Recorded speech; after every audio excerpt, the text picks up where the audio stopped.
Hello friends, welcome to my channel, and today in this video I'm talking about natural working process और mechanical working process. आज video में बात करने वाले हैं नेचुरल वर्किंग प्रोसेस के बारे में और मैकेनिकल वर्किंग प्रोसेस के बारे में। Let's start. अब देखो, जो नेचुरल वर्किंग प्रोसेस होती है ना,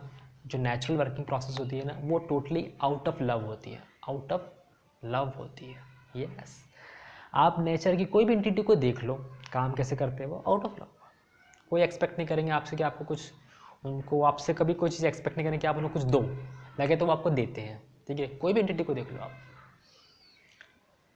सन लाइट देता है, पेड़ फल देता है, ठीक है, फ्लावर सुगंध देता है कि नहीं।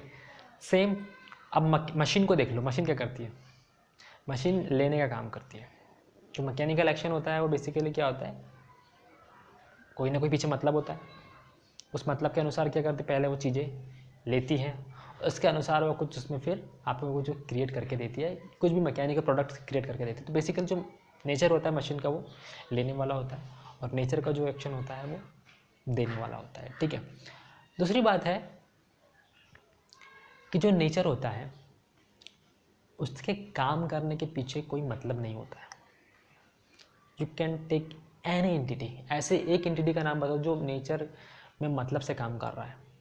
सन का कोई पीछे कोई मतलब नहीं है, दे रहा है आपको सनलाइट। प्लांट आपको फ्रूट्स देता है। प्लांट्स हो गया, आप बड़े बड़े ट्रीज़ हो गए, वो क्या देते हैं आपको? फ्रूट्स देते हैं। ठीक है। फ्लावर्स आपको अच्छी फ्रेगरेंस देते हैं, सुगंध देते हैं। लेकिन आप कोई भी मशीन को देख लो, वो बेसिकली मतलब पे काम करती है। Desired output, desire, intentionally machine काम करती है। ऐसा नहीं कि मशीन आपको बिना मतलब के कुछ देंगी ना, कभी देंगी मशीन बिना मतलब के कुछ देंगी ना। मशीन को काम करने के लिए भी इलेक्ट्रिसिटी की ज़रूरत होती है। उसके बाद में चलो वो तो ज़रूरत होती है, वो तो एक बाउंडेशन है मशीन के लिए। नेचर के लिए कोई बाउंडेशन है नहीं है। नेचर के लिए किसी चीज़ का कोई बाउंडेशन नहीं है, आपके लिए भी किसी चीज़ का बाउंडेशन नहीं है, लेकिन आपके लिए बाउंडेशन है भी अगर आप मैकेनिकली सोचते हो तो।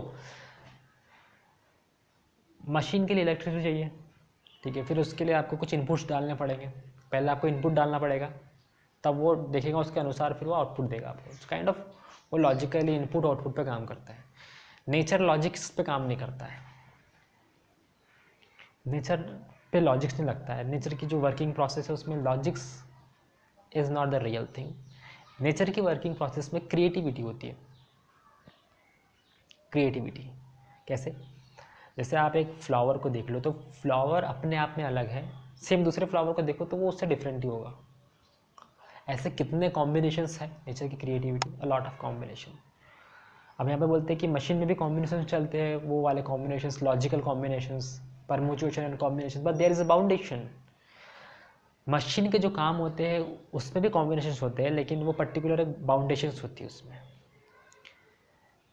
नेचर के इसमें कोई बाउंडेशंस नहीं है, आप बाउंडेशन देख ही नहीं सकते नेचर में। एक फ्लावर है, वो फ्लावर अपने आप में बाउंड नहीं है। Flower is constantly changing. यहाँ पे बाउंडेशन है, ये पर्टिकुलर आपने अगर दो इनपुट डाले जिस तरह से, तो उसी के रिगार्डिंग, उसी के कॉम्बिनेशंस में प्रोबेबिलिटी के अनुसार उतने प्रोडक्ट्स बन सकते हैं, बस उससे ज़्यादा नहीं होता लॉजिक्स में। सपोज जैसे 2 कॉइन्स है, तो उसकी प्रोबेबिलिटी कितनी होंगी? सपोज एक कॉइन है, उसमें 2 होते हैं, हेड और टेल होते हैं, तो उसकी प्रोबेबिलिटी कितनी हो सकती है? मतलब 2 प्रोबेबिलिटी होती है। वैसे 2 कॉइन्स है, उसकी प्रोबेबिलिटी कितनी होंगी? 4 होगी। तो ऐसे इसमें प्रोबेबिलिटीज़ निकलती हैं। ठीक है, ऐसा नेचर में है क्या? नहीं है। नेचर में कोई प्रोबेबिलिटी की संभावना ही नहीं है। नेचर में बहुत इनफाइनाइट प्रोबेबिलिटी है नेचर में। जितनी आप समझ पाओ उतनी भी, और आपकी समझ से परे उतनी भी प्रोबेबिलिटीज़ है। वेल, आप उसको कैलकुलेट नहीं कर सकते। That is what the natural working process. But mechanical working process सब चीज़ लिमिटेड है। जितने आपके इंटेलिजेंस है उतना आप हैंडल कर सकते हो मैकेनिकल में।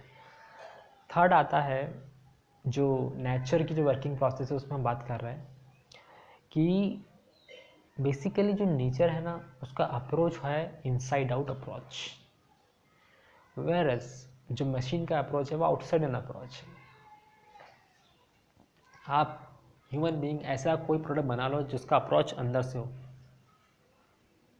ऐसा कोई प्रोडक्ट ही नहीं है जिसका अप्रोच अंदर से बाहर की ओर है। अगर आपने कर दिया तो आप भगवान बन गए। अगर आपने ये कर दिया तो आप भगवान हो। फिर अगर आपने ये नहीं किया तो आपको नहीं आता वो चीज़। वेल आप तो वैसे हो भगवान, बट आप कोई मशीन में ऐसा कुछ क्रिएट नहीं कर सकते। हाँ, आप खुद से कुछ क्रिएट कर सकते हो, तो एट द एंड पावर आपके हाथ में नहीं है, लेकिन आप पावर के अकॉर्डिंग काम करके कुछ कर सकते हो।